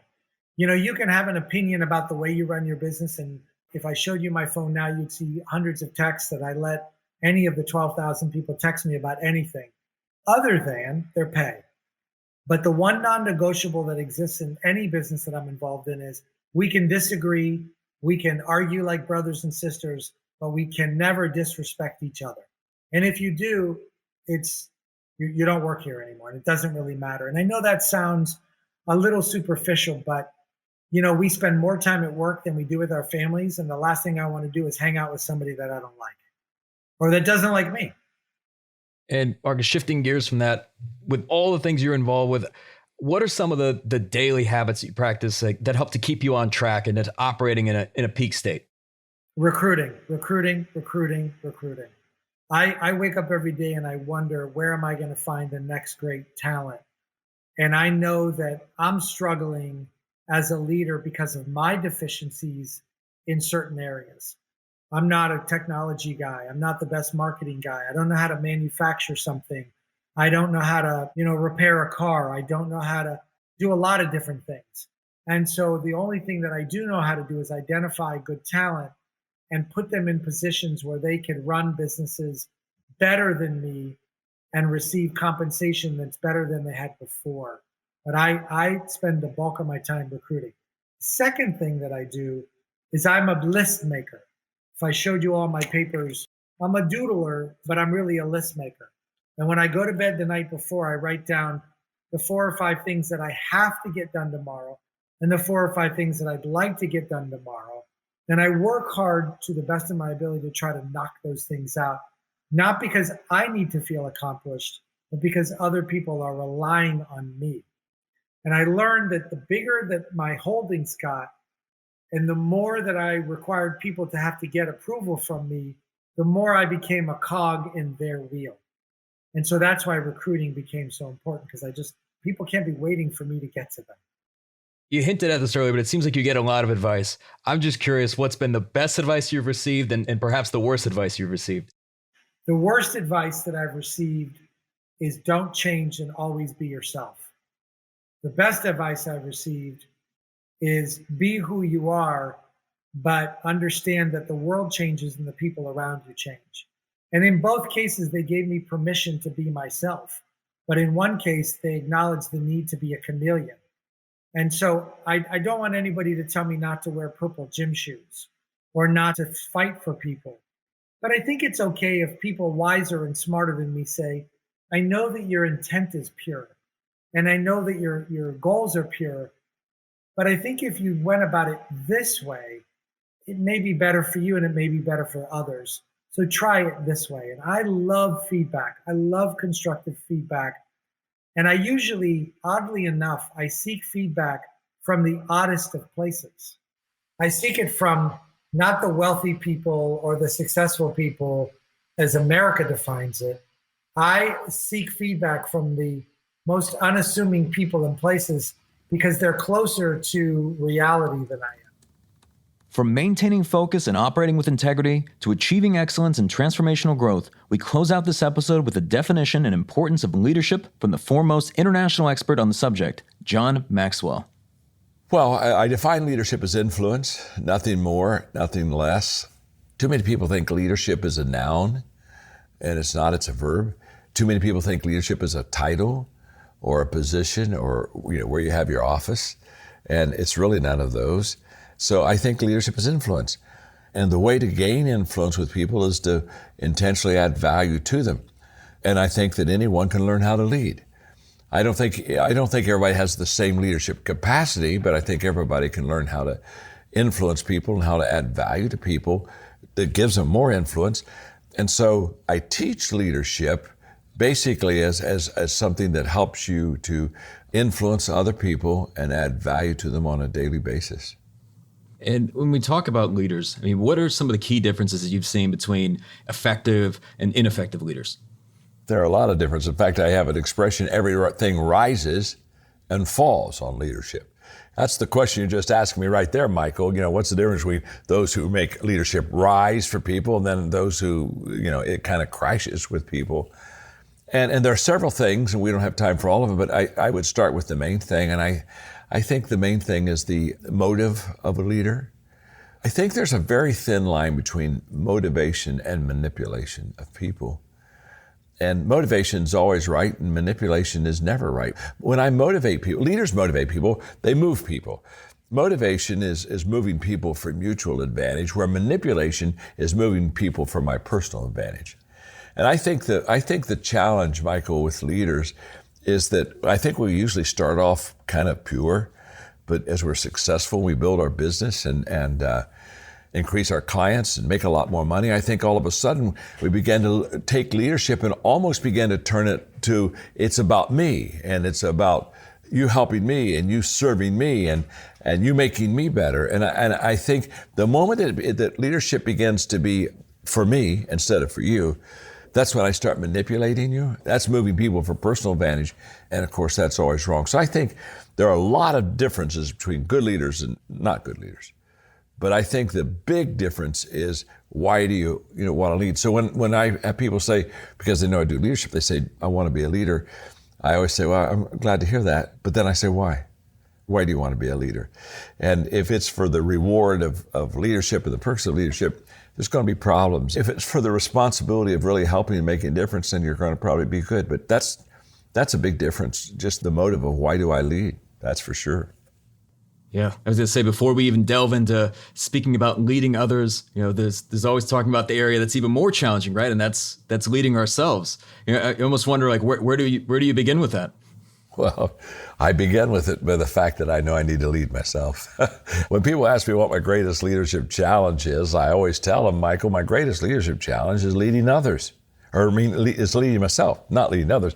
It's easier for me to tell you what to do than for me to do it myself. And so people follow example. People do what people see.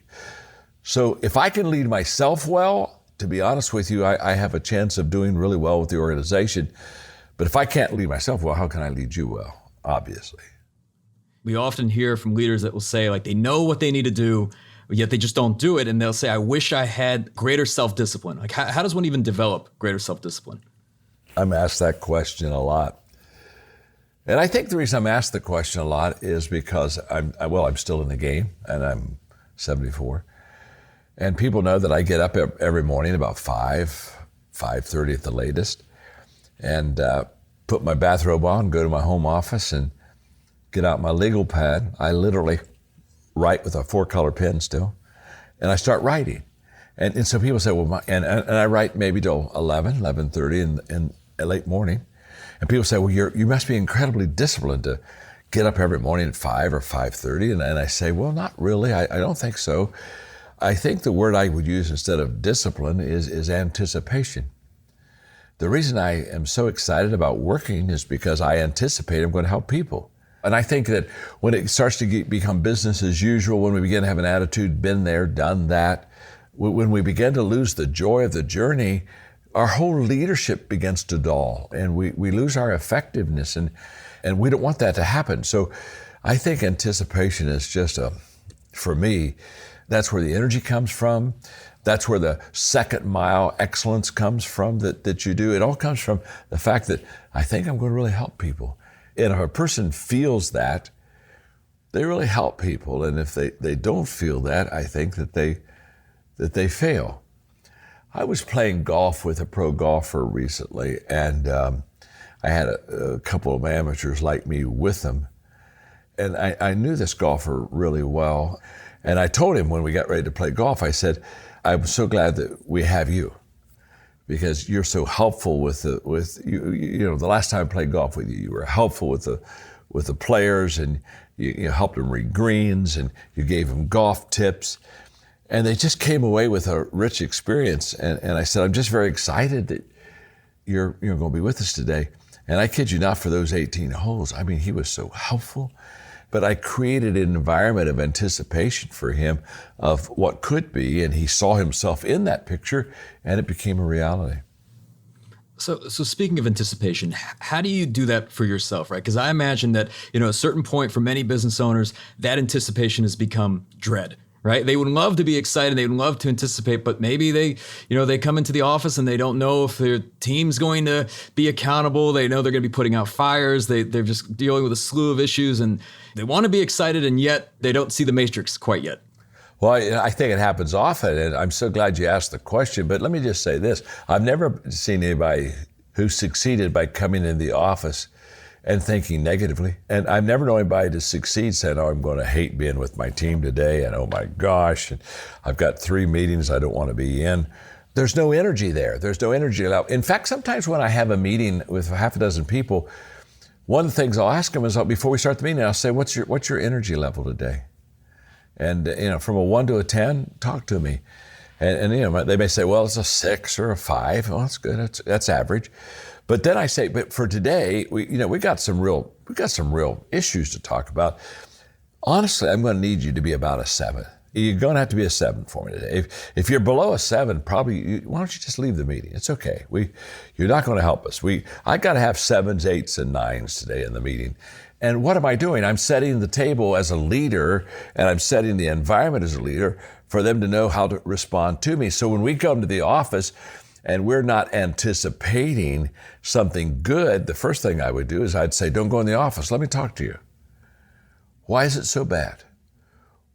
Why don't you anticipate? Why is it that you feel that today's going to be a boring drudgery day? I mean, let's talk about it. And almost always, it's the person. You almost, if you fix the leader, you fix the organization. And if you don't fix the leader, you don't fix the organization. Everything, again, rises and falls on leadership. So there's no energy in going into the office and feeling like it's oh, here we go again, one more time, been there. Hey, or boredom. I mean, who wants to follow a boring leader? Been there, done that, okay. People migrate to people who love them and who love what they do. And when you love your people and you love what you do, now all of a sudden, you create a bar. I mean, again, are there 7s in the room today, or is your energy level 3 or 4? You want to keep that energy level high, and you keep that energy level high by going in yourself and having high expectations for what you're going to accomplish. When a company starts, the entrepreneur typically plays a very pivotal role in the company culture, as well as client relationships. But as that business grows, it eventually seems like it becomes impossible for the leader to be intimately involved with every team member and every client to the degree that, that makes it feasible. How can you make the company culture and client relationships the best possible at scale so that everyone feels valued and appreciated? Well, I think that's the challenge for anybody. And obviously, the ability to develop and train other people to carry the load is essential. I always say that what I try to do is add value to leaders who multiply value to others. And so what we're always trying to do is we're trying to raise up leaders. How big can your company come when you're starting to talk about scale? They can grow to the number of good leaders you have. And if you have 3 good leaders today, there's so much 3 good leaders can do with the people. And you say, well, I would like to get bigger. Well, then you need to go get leader number 4. You need to get leader number 5. And sometimes you can bring them in and they're already a leader. Sometimes they'll come up from within and you develop them as leaders. But here's what I know. Everything rises and falls on leadership. So whenever you're trying to grow your company, you have to, first of all, have a leadership culture. You have to people, and then you have to have a real equipping, empowering arm in your organization where you equip them on what they need to do, but then you empower them to go out and do that. And what I have found is that if I'm a controlling leader and I have to know everything and I have to make all the decisions, I become a major limitation to the growth of my organization. My organization can only grow to the level of my own skills and my own time and my own influence. And so the only way that you can grow a company is to grow leaders. And so I think developing a leadership culture in your company, having intentional programming and planning in your organization, and training that allows them to develop more leaders, and then letting them run with the ball. Let him run with the ball. And I know the answer. I had a person one time come to me and say, you know what? I get so tired of training people. I get them on the team and I train them and equip it, and I get them just really ready to roll and they get good. And he said, and then they leave. I spent all this money, a year and a half of time. And they looked at me and said, is there anything worse than training somebody and working hard and then having them leave your company? I said, well, yeah, I can think of something. And they said, well, what would that be? I said, not training them and having them stay. That's a lot worse. And so I think that when we develop a leadership culture of empowerment and equipping, and we begin to let other people take it in territory and let them get some experience under the belt and let them get some wins and losses. And I think the mistake is we say again, well, they can't do it as well as I can do it. Well, that isn't the issue. The issue is the fact if you keep doing it, you're going to limit yourself. So empower. And will they make mistakes? Of course. Will they fail? Of course. But let me just stop for a moment and say to you, I think this is another loss. I think that we have not done well for ourselves when we try to separate failure from success. And it's kind of like success is over here and we want to be successful, but boy, you don't go there. You don't want to fail. So we really talk about success and we don't talk about failure and we just kind of separate them. And that's not realistic. Failure and success should never be separated. They should always be together. And so when I work with people and equipping and empowering people, I share with them, I say, now let me explain something to you. You're going to have some mess ups here. You are. And it's going to be okay because the value of messing up is that you become aware and you learn and you change. And so it's okay. It's okay. And so we're going to let you have a few misses because we want you to learn and grow. In fact, in our John Maxwell team, we developed what we call a cycle of success. This may be really helpful to the attorneys. Hopefully this will help you. It's a circle. It's a circle of success, really. It's a cycle. It keeps going around. And there are 5 components of it. And the 5 components are we test, fail, learn, improve, and then re-enter. And then we do it again. We test. I mean, this is a cycle. This isn't a journey. If it's a journey, I may pass and never come back again. No. We constantly come back to these 5 things. But I want you to think of it as a cycle that grows. So test, fail, learn, improve, re-enter. Test, fail, learn, improve, re-enter. Now, here's what I want you to catch. When you test a lot, you fail a lot. Well, what's the value of failure? Why do you not separate success and failure? Because failure has much to teach us. The value of failure is what you learn from it. So when people say, oh, this was a bad time in my life, COVID-19, oh my gosh, it was a terrible time in my life. Okay, I got it. We didn't like that. What did you learn from it? How did you get better from it? So it's test, fail, learn, and improve. The value of failure is to learn, and the value of learning is to improve, and the value of improving is that you get to re-enter back in the organization at a higher level than you've ever been, and so the cycle continues. And I think that is really essential in empowerment and in scaling, understanding how it works, and being comfortable with the fact that you're going to have some misses, but that's how you learn, and that's how you grow, and that's how you get better, really. I want to give a huge thank you to every single guest who's joined me on this season of the Game Changing Attorney Podcast, and I want to thank you, yes, you, for listening to this podcast and your commitment to learning and growing as a leader. You've been listening to the Game Changing Attorney Podcast with me, Michael Mogill. If you enjoyed this episode, I'd really appreciate it if you could leave a review and share this podcast with at least one other ambitious law firm owner. And you know what? Maybe more than one. For more information on this episode, see the show notes in your podcast app or visit GameChangingAttorney.com. And join us next time. The fun has not ended for part 2 of the Game Changing Attorney Podcast Season 2 finale. What a mouthful. We'll see you next week. I remember someone asked me, like, hey, do you have an addiction to suffering? And I was like, no. Like, not even in the slightest. I don't enjoy it at all. I have an addiction to what the product of suffering is, of putting in those hours, doing the things that I have to do so that later on I can do the things that I want to do. That's next time on the Game Changing Attorney Podcast.